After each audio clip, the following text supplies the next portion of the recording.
to me, the number one Nollywood movie in the cinema now, which I think everybody must watch, is Ori. Fantastic movie by Muyiwa Ademola. I've seen the movie twice now. And one thing about Ori is that Ori the Rebirth. It makes me to how will I put it?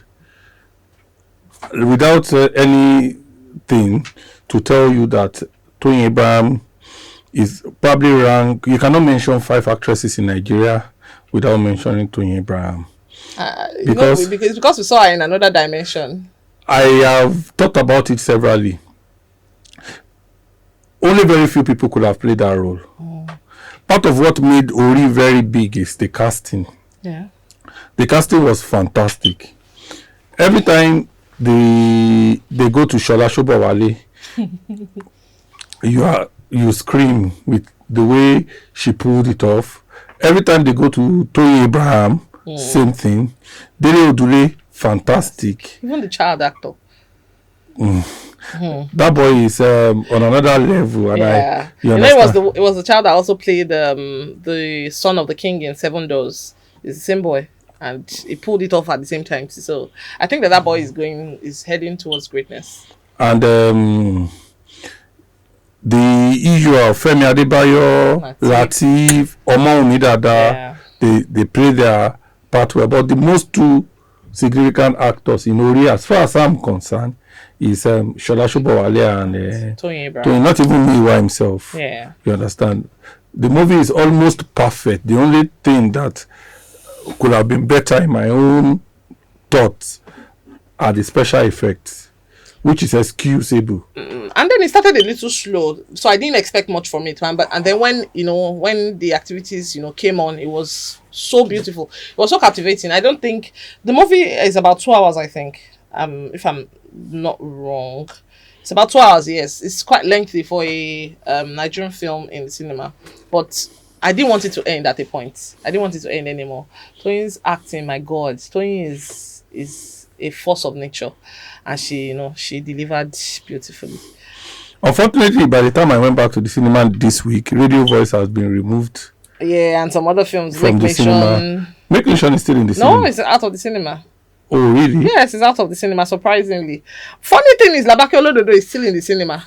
Same to Owambe. Yeah, same with Owambe. So this also sometimes questioned, and when some people come out to say there is a sort of cabal or gang up, if you look at it, Labake Olododo, beautiful movie, I must say. But the movie is distributed by Film One. Owambe Thieves is distributed by Film One. Yeah. Ori is distributed by Film One. Make Nation is distributed by Nile Entertainment. So I think it's a question of people coming to the cinema to see the film. For example, if I'm a cinema operator, people are still seeing Make Nation. I'm not talking not as many people are asking for Make Nation as opposed to a film like, let's say, Ori, for example. I'm surprised. No, I'm not saying that Ori should not still be in the cinema. Of course not. Mine is this. I'm saying that Labake Olododo was released 2 weeks ahead of Make Nation and the rest of it. So I don't know. I think it's a question of marketing. I don't agree. And I'll give you why I say I agree. I don't agree. In December, when there was the major noise, when AY's film came, even in the first week of AY's film, when people have not decided I'm watching, I'm not watching, the best timing for him, it was only one prime time they gave him. Okay. The other were 1 o'clock, 11 o'clock. You understand? In some very good cinema locations. That's what people are saying. Aduni people said that in their first week, a certain cinema gave them 9:45 a.m. Wow. That's a horrible timing. You understand? So horrible. Those are the things people are saying. And sometimes when people don't see the film and go and tell others, that film is nice, people don't watch. Well, so I think I agree with what you're saying now, because but in any industry, Mr. Bond, we both know that there is going to be some level of bias. You know that there's always going to be a level of bias. It's not right, but it's always available. There's always buyers. For example, you come in December. Everybody knows that Funke's film will come out in December, for example, and everybody already is programmed that I'm going to watch Funke's film. So whether they're asking, some people won't even know the title. They just come to the cinema and say Funke's film. That's what I want to watch. It's a question of numbers.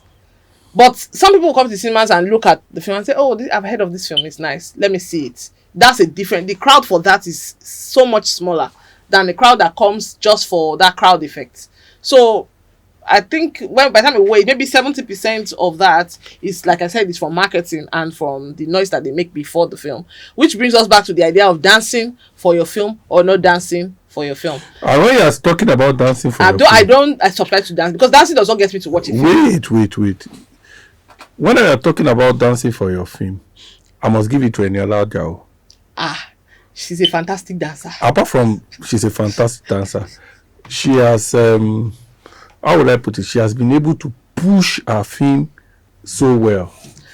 No matter what you say about the film, no matter what you understand, she has put it on the face of people. Yes. Made a beautiful trailer and the poster. And the poster is really everywhere.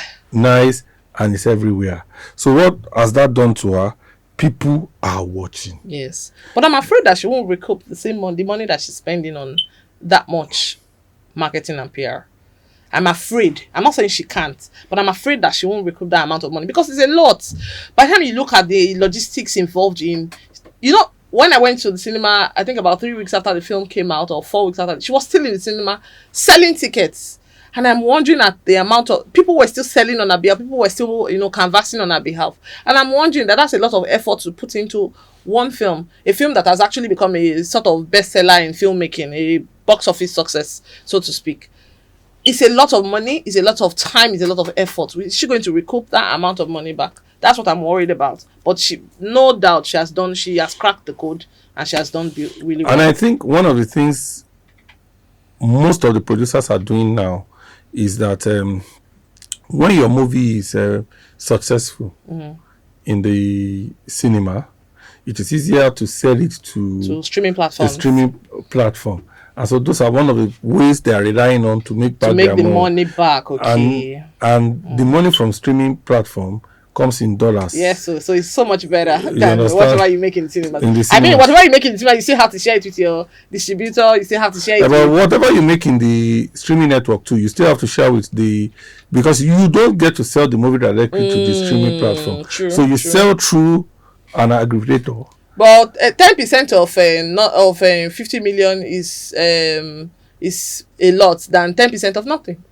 I agree. So everybody's winning when you sell it to a streaming. So you have made money in the cinema, you sell it to streaming platforms, you make money from it again, which is good for the industry anyway. It means that more people will take the risk to make good films and also market their films well. So mine is that we should think of another way of marketing other than dancing.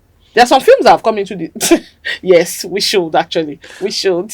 And when everybody was rushing to go to the cinema in April, I think that one film to watch out for in May now is My Mother is a Witch. I've seen the trailer. No, I haven't. And I've seen they've already started dancing to push the movie. The dance the dance of the filmmaker. I'm not joking. They've already started dancing. If you go to Ifeanyi's Instagram pages and Messi Aigbe Instagram pages, they are both really dancing to push the movie. But I will be disappointed if the film is not top notch for 3 reasons. One, I love the teaser.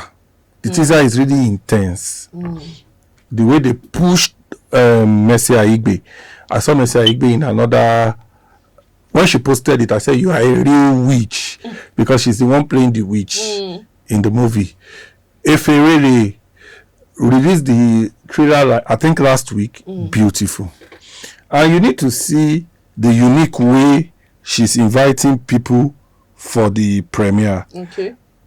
I'm lucky I got a premiere invite yesterday. She said, I am Imuyaton, but call me Jess, and I need you. Yes, you. Come help me figure out if my mother is just an African mother or a full-blown witch. My mother is a witch. May 18, 5 p.m., Film 1, Palms. theme, touch of red. Please, I promise she won't slap unless provoked. Okay, that's creative. That's very You understand? So I'm seeing a lot of. That's why I'm talking about different creative idea instead of just That's a dancing. creative idea, but you know that will only sell to someone to the elite, to the elites. It's not going to necessarily sell to the grassroots. One of the things why I'm giving her a chance is that she's coming out at a period of time when there's not a lot of film. There's not a lot of film, and then the Ileya holiday is also close at that time, so she can use the opportunity to. So I know that the layer crowd. I know that why Owambe Tips is still pushing is that she's hoping that the film will still have traction till the Ileya period, which would make a lot of sense. You understand? And that's why they are trying to. But you know that, Mr. Bond, one thing I realized that a beautiful trailer does not necessarily equal to a fantastic film. I think that there's an industry for creating trailers in this our client, because you see, I've seen some very beautiful trailers, and then when I watch the film, it's underwhelming. I can't marry the trailer with the film itself, and it's because the person that did the trailer did beautifully, and then the person that did the film itself, the person was gifted in terms of piecing together the trailer. So I think that's a good thing.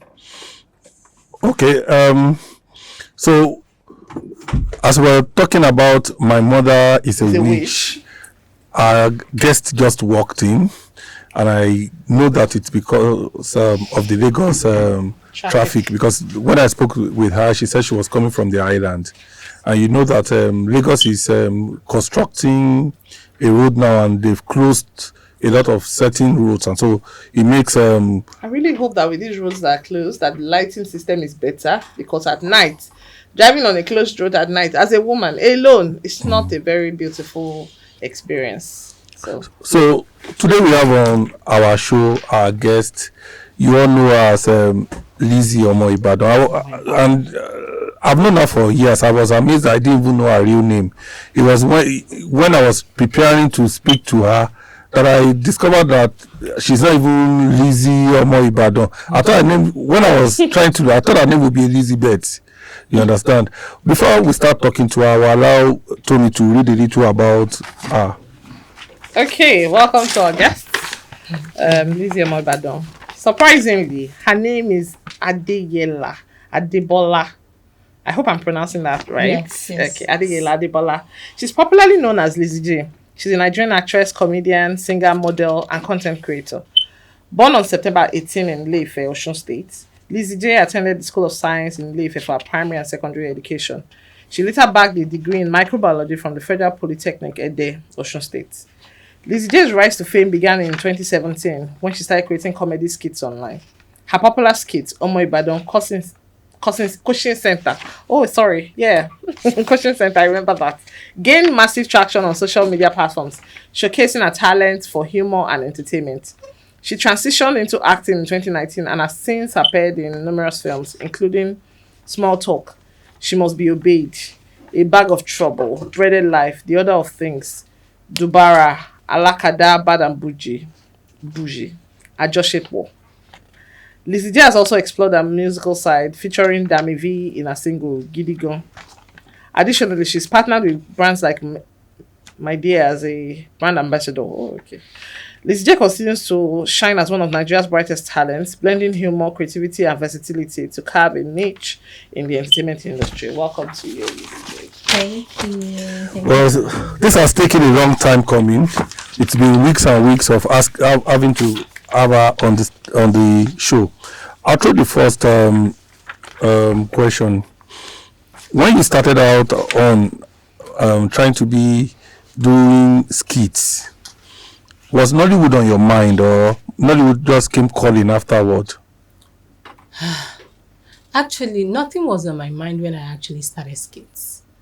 What was on my mind was to do music, go to school and be a medical doctor.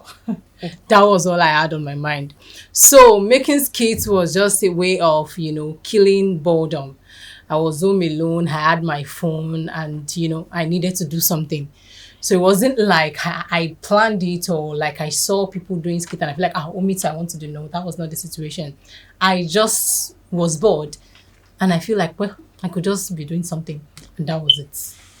When was the first time you knew that your skit was, because I've read a lot of people about just doing something to make them happy, and then they suddenly woke up the following day and saw that they've become very big. I was listening to, I think, Pella's interview, and he said that he's been doing the video, and the one that even blew him to him was not funny.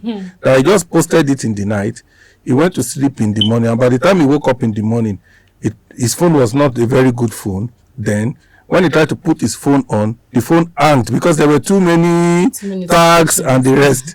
And by the time he now was able to put on the phone, about 3 celebrities reached out to him to say, we want to do something with you, we want to do something with you. So when was the time that you knew that, this thing that I'm doing is no longer play again? Okay, so when I did one coaching center skits, it was not a popular one that people now know, now Figueroa speech. It was the first ever coaching center skit was I-109 attention. Like the student was asking me to spell attention, and then I was I-109 attention. And then I posted on my Facebook page because I didn't have an Instagram page then. I didn't think it was necessary. It was just Facebook for me. Let me just post there. And then the second day, I got people telling me, this person posted your skits. Omosala Jalade posted your skits. This person posted your skits. This person reposted, like, on Instagram. I'm not there. And that was the time I knew, okay, I needed to, open an Instagram page. And then I knew that, this thing that you started, you just really have to continue. And that was it. When was the first time you made money from social media? I'm trying to remember. That should be around that 2017 or 2017. I think a brand reached out to me for an advert.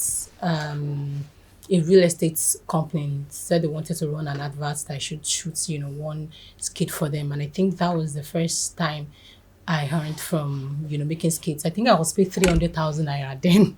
What year was that? That was 2017. Okay.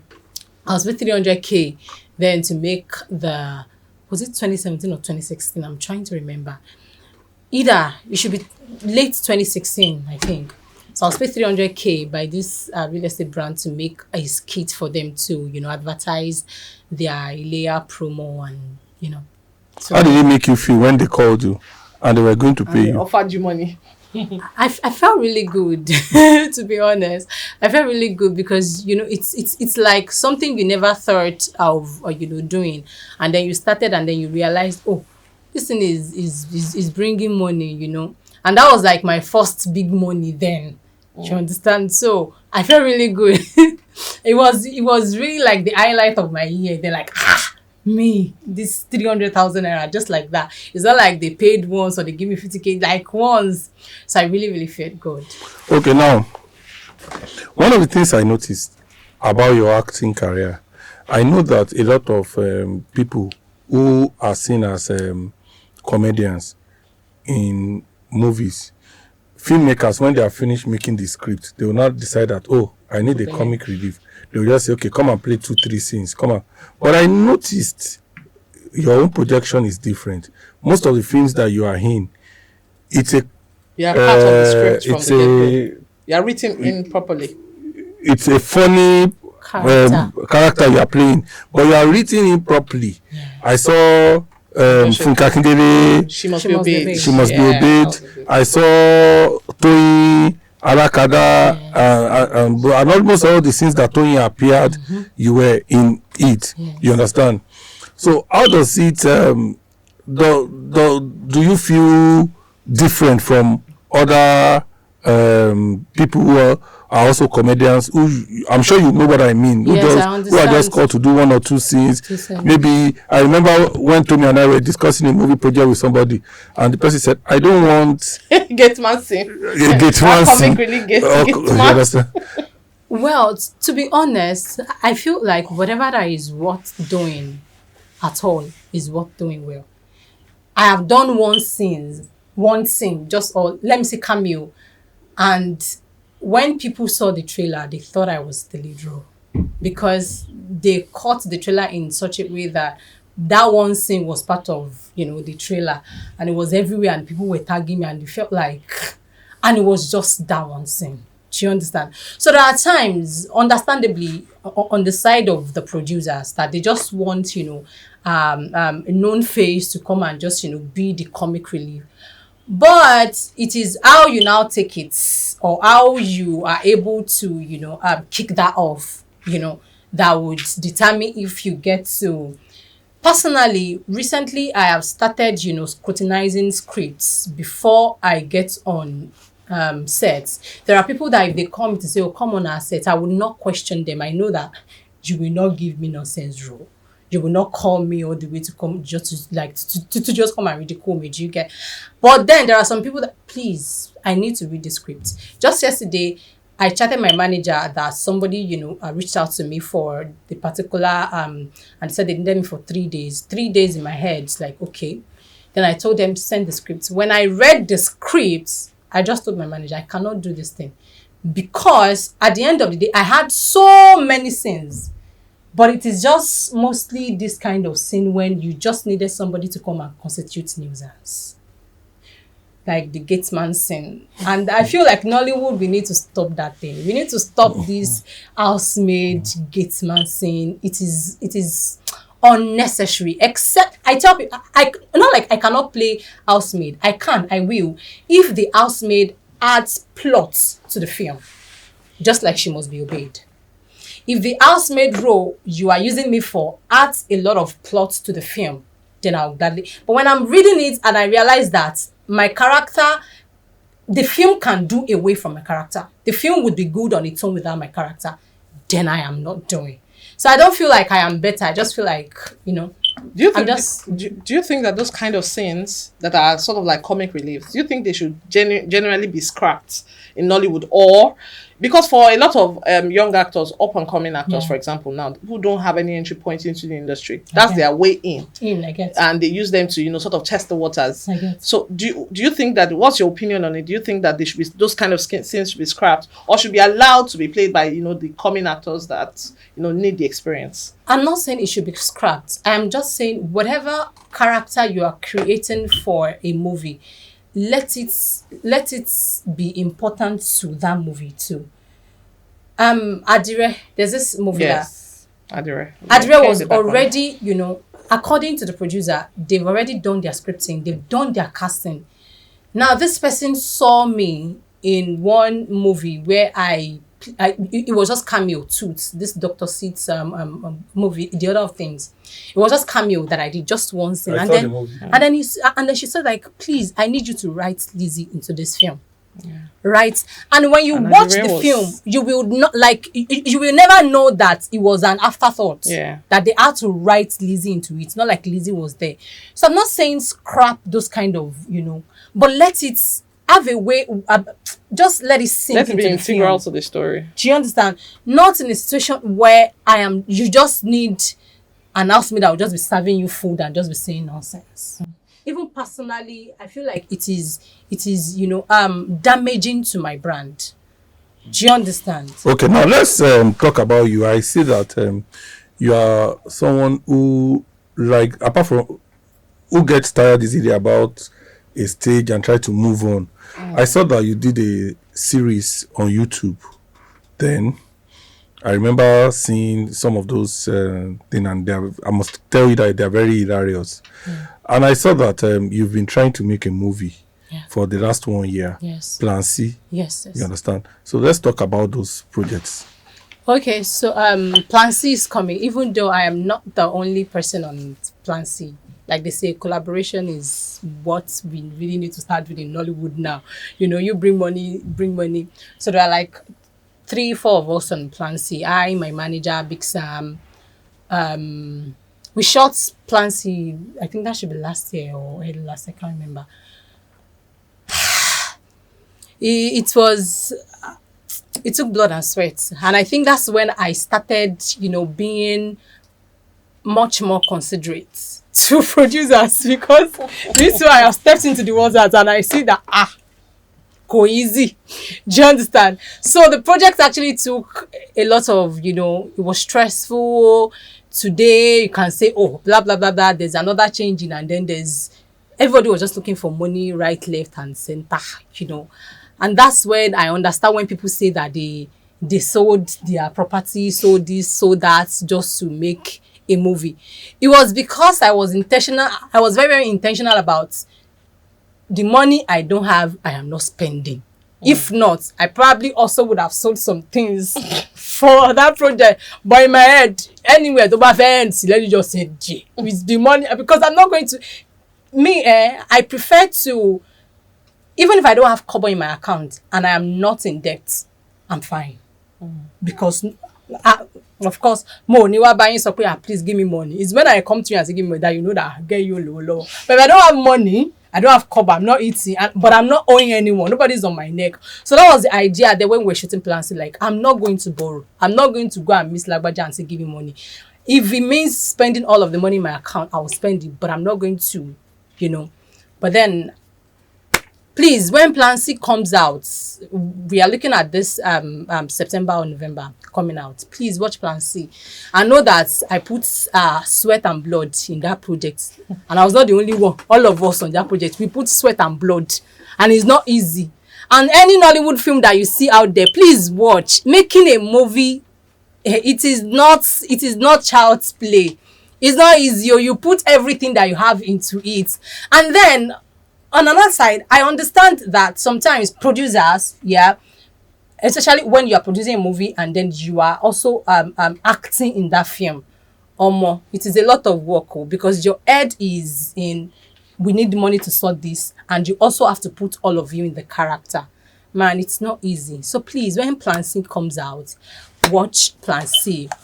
And that's on Plan C. So I have other projects that are also coming out. Like you said, recently I've been dishing out a lot of, you know, content on YouTube, because I'm also trying to build my YouTube for proper YouTube movies. So that one too is there. Okay. So there's this conversation that we've been having over time, a recurring conversation that was sparked on social media, when they said that producers now require actors to always dance. When, you know, some people are already dancing now for the films that are going to come out. For Plan C now, are you going to be dancing, or is your marketing going to take another different form? And then what's your take on dancing for people when you star in their films? Will you blame them? No, will you blame us? Anyhow that your market will sell, please do it anyhow. If it means dancing, if it means creating content, everything is content at the end of the day. And whatever marketing strategy you have, even if you want to put another, you know, go another route, but what other routes do we actually want to go? At the end of the day, we have to put these things on social media, and we cannot keep posting just flyer every day. We cannot keep posting just this, you know, trailer every day. There's another way that we just have to do it. So what other way do we want to bring it on social media than to create what social media wants? What does social media want? Create content, dance. Abi, what else? Okay, when a producer brings you onto a project as an actor, at the end of the day, the project is ready to come out, and the producer comes to meet you that, okay, we need your skills here, because you're a double-edged sword. Aside being an actor, you're a content creator, and they come to meet you that, okay, we want you to now create content or dance for us, as so to speak. Is it do you consider it an obligation, or is it something that's an added service that see, on that one for? I do not think it is an obligation. Okay. No, because you hired me as an actor, and I have done my job. So I am talking now in respect of being an actor. So it is different if I just want to be human and be understanding that, oh, okay, this person's painting. And you, according to Tony, you were very understanding when Very, you did very. Arakada. Exactly. So, that is very different. If I just put myself in that shoe, like, do you get? And I'll say, okay, it's fine. But the problem is when the producer is not making it look like it is my job to also promote that movie. That's your job to promote the movie you are in. I will promote it. These are the things that I will promote. I'll post the poster. When the trailer is out, I will. Of course, I will do some things. But when it comes to me, come and start dancing, do you know that at the end of the day, sometimes creating this content, they are much more stressful than even shooting the film. Yeah. So I am putting in much more effort for PR than what you paid me for to come and do as an actor. So if you want to say that it is my obligation, I know what my obligations are. My obligation is to post, put the poster of the film on my page, post the trailer, and maybe do one meet and greet for you if I want to. But when the producer now wants to sound as if it is my obligation, that's when we'll now sit down and say, okay, it's fine. How much do you want to pay me for or to, do content for this film? Because you also have to pay. Okay, what if I do not have that kind of following on Instagram? Okay, what is the thin line? I know that now, as an actor, I know that you are passion driven for creatives. But as a young woman, you have a lot of bills to pay. You understand? So what is the thin line for you between creativity and the money? You understand? For example, let me give you what I'm saying. That script you say you did not like. Yeah. Your manager sent them a message that, oh, sorry, Lizzy said she doesn't want to do it. And they come back and say, maybe your fee normally is $1 million. And they come back and say, we'll pay you 3 million. We just want you to do it. Will you now say, because of the money, forget about the fact that that's my question. I get that. Okay, so there is something that I believe about money, and that is it will finish. It will finish. But my brand will still be there. And that money that I want to take now, if I build my brand well, I will make much more than that money. To be honest, this thing that you said can be very, very tricky. And there are times that you are like you need money. So it's as if sometimes you think that it is God that brought this project for me, because it's almost like, okay, I need 3 million, and then this project said we are paying 2.5 million. 2.5 million, kilo just 500k. But then looking at it, see, for somebody like me, there are some projects that I knew that I could have charged millions for, but because I feel like the person involved, let's just take whatever they have. Do you understand? And then last stars, you will still now see, or probably still get on the set and now feel like, fuck up, I should not just have come to the set at all, because it is not good for my brand. Do you understand? So for me, it is never about the money. It has never ever been about the money. Maybe because you have so many other things bringing money for you. Well, I was going to say, which pays more, because you're now in two different industries now. Which of those industries is paying you more? It will always be content. Maybe until when I now really, really, get into filmmaking, start making my own film. But it will always be content. Because to be honest, I'll go and do 1 hour activation for a brand. I know what they want. I know the millions they'll pay me. I'll do 3 days for a movie. Movie cannot pay me that amount. Do you understand? So that's what I was actually saying, that there are some people that on a normal day, if I'm going to charge, let's say, okay, per day, I say, Lizzy, I need you on my set, and I know that normally. But in my head, I already feel like, if only me collect this kind of money from you. How much do you want to use and produce all of the movie? Well, I'll just say, what do you have? Oh yeah, I'll come and do it. And then sometimes you now go and now do that kind of job, and then you sit down and be like, nah, for my brand, I should never have done this job. But funny enough, I don't see in those I watch a lot of movies, and most of the movies I see you, are good movies. Where there are few, let me say one or two, maybe because I am very intentional about now choosing the script or the sets that I go to.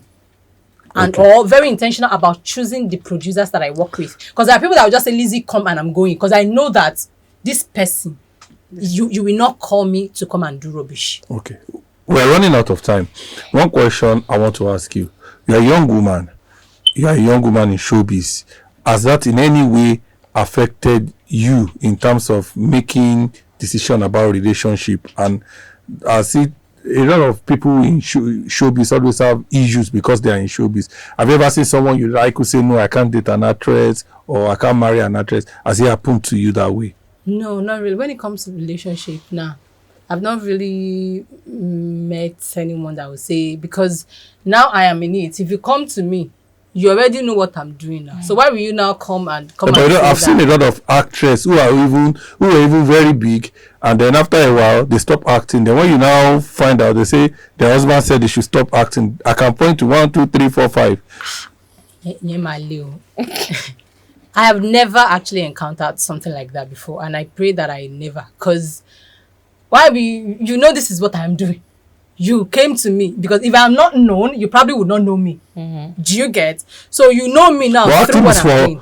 what you are doing. The hustle is for money. If the person is ready to give you, See, I I like this thing that you just said. I tell people there's a kind of money that I will have, you will not see me. It's my decision, not from the other person. It's just once in a while that I'll just say, Mr. Shane, are you there? I'll just be popping out. That morning, that's how you know that Lizzy knew woke up.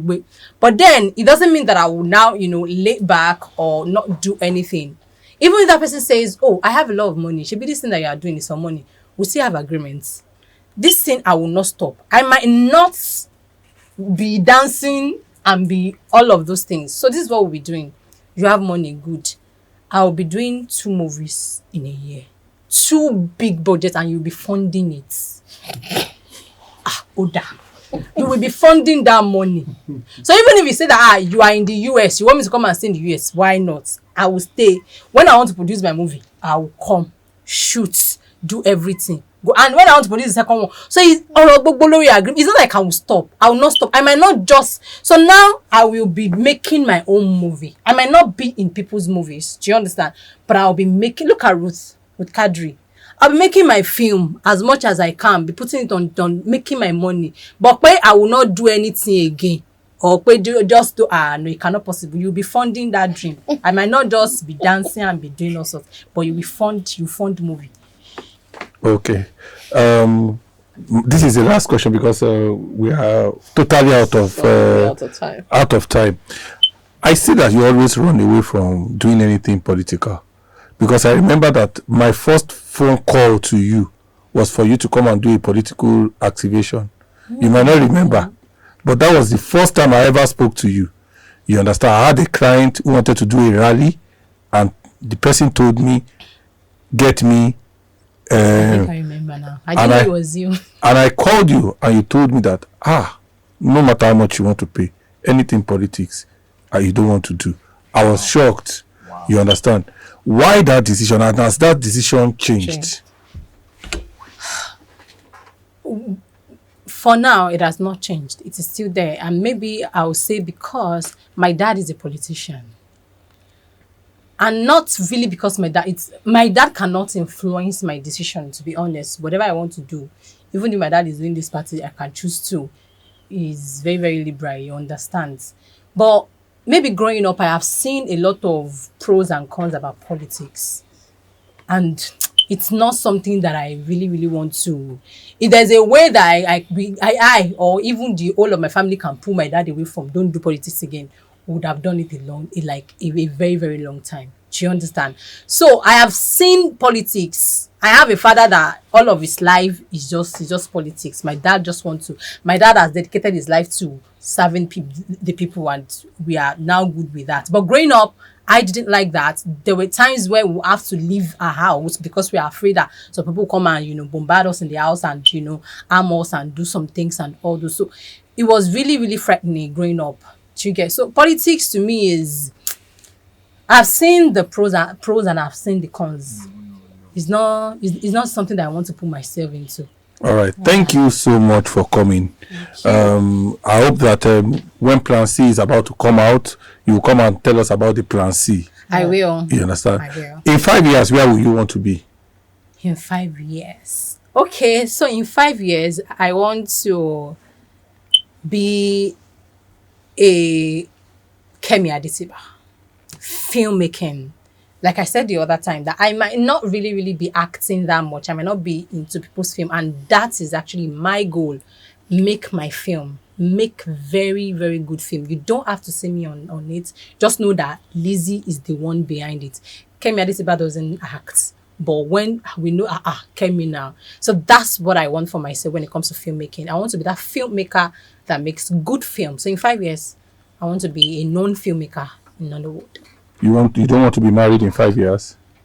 I thought we were talking about career. Pass everything. What if I'm married now? Share money. Are you using style to tell us that you are married now? Or you're off the market. What if the area that I'm coming from? What if you So for those who are interested genuinely in giving the kind of money that you use to fund movies, 2 movies in a year. Me and boyfriend, yo. I'm still very, very single. So you're not seeing her. I'm very, very single. All right, thank you so much, Liz. It's time runs so fast when you're having fun. I wish that we had more time to talk, but we have to go now. Thank you so much and for coming on the show. And you've heard Plan C is coming later in the I know about Plan C and I know about the blood and the sweat because 2 of the producers are my friends. Lizzy is my friend, Samuel is my friend, and 1 or 2 of the people who worked on the set. Uncle came over and I flew together, and at that time Sam was looking for Uncle. He came over. So when I entered the plane, I said, Uncle came over, one of my friends is looking for you.